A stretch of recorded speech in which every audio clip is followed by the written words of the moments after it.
South Korea's GDP. Hoje vamos falar sobre a economia da Coreia do Sul.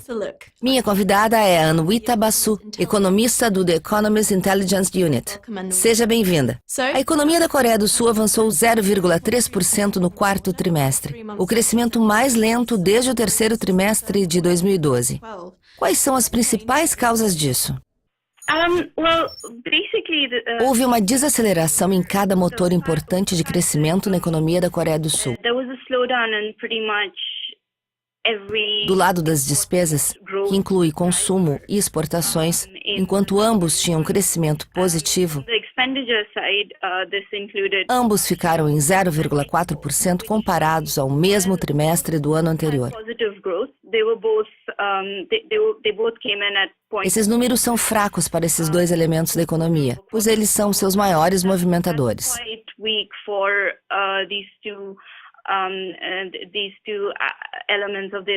Do lado da produção, o setor manufatureiro esteve fraco e também o de construção. E a construção caiu acentuadamente no trimestre. Se você realmente considerar o porquê disso estar acontecendo, é porque, principalmente, de um lado, o consumo e o sentimento de consumo estão bem fracos. Isso se deve aos problemas com as dívidas familiares altas.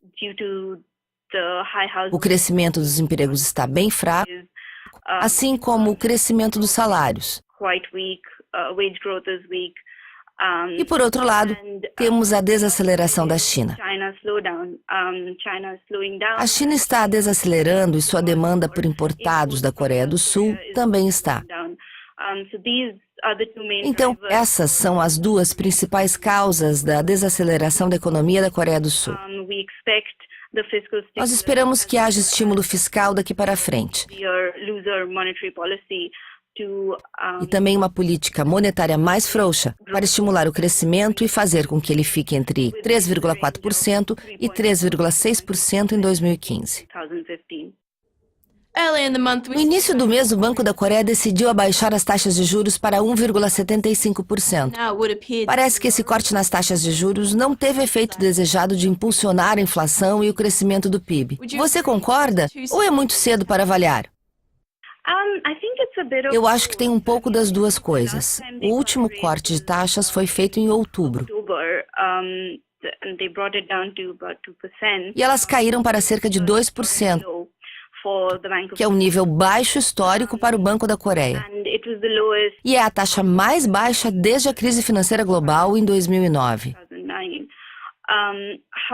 No entanto, isso não teve o impacto desejado no quarto trimestre.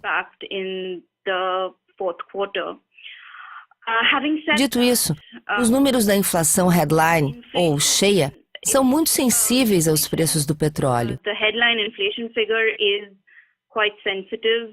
E desde outubro, os preços do petróleo têm caído acentuadamente.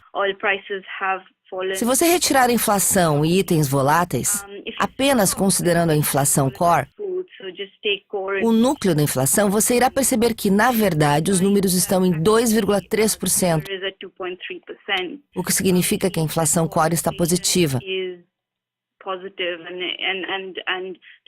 E até certo ponto, os cortes nas taxas tiveram um impacto desejado em afastar a inflação de espirais deflacionárias. Eu não estou querendo dizer de maneira alguma que não haja uma lacuna de produção negativa na economia e que os fatores inflacionários não estejam se enfraquecendo. Mas acho que ainda teremos algum tempo antes da Coreia entrar em uma espiral deflacionária propriamente dita.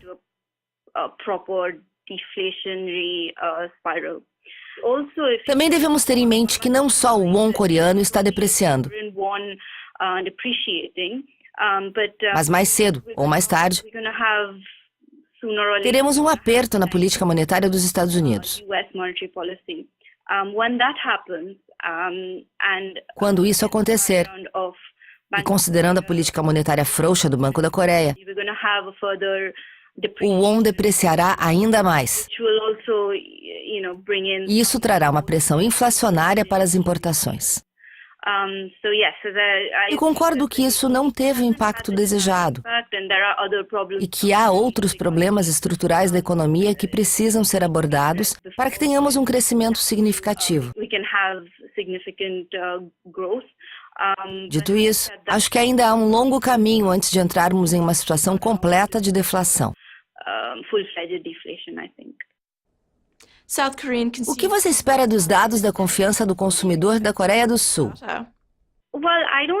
Eu não espero grandes mudanças.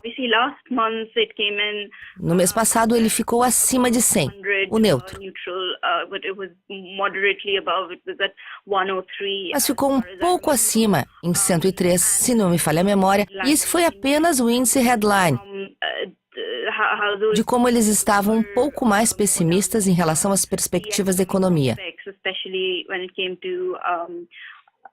Especialmente o crescimento dos empregos.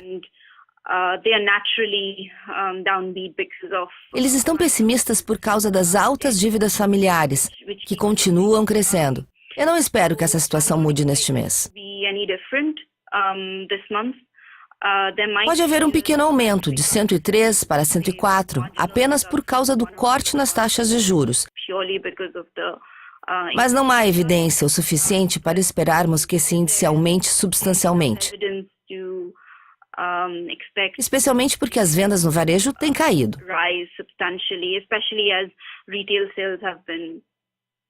Mês passado, elas caíram em 14,5% ano a ano. Esse mês, provavelmente continuarão caindo. A confiança do consumidor não deve ficar muito forte. Obrigada, Anwita. Foi ótimo conversar com você. Nossa entrevista chegou ao fim. Obrigada pela audiência e continue clicando no site da Dukascop TV para assistir a mais entrevistas como esta. Até mais!